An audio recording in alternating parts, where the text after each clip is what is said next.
Qo'nishda odatda harbiylar, davlat amaldorlari va savdogarlar muhim xabarlarni olis masofalarga yetkazishda xat tashuvchi kabutarlardan foydalanishgan.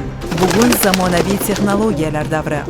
Ammo qo'hna an'analar Buxoroda qayta jonlanmoqda. Tarixiy maskanga tashrif buyuring va qadimiy pochtachilik san'atining sirlaridan bahramand bo'ling. Ziyoratgohdagi gid ekskursovod tomonidan sizga qadim zamonlardagi kabutarlar orqali xabarlashuv tizimi haqida to'liq va juda qiziqarli ma'lumotlar taqdim etiladi.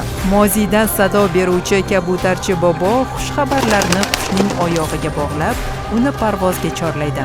Ezgulik va tinchlik ramzi bo'lgan kabutar sayyohlar guruhi orasidagi tasodifiy mehmonga quvonchli maktubni yetkazadi. Tarixiy muhit, kutilmagan hayajon va unutilmas xotiralar. O'zbekiston sayohatingizdan ajoyib xotiralar bilan qayting.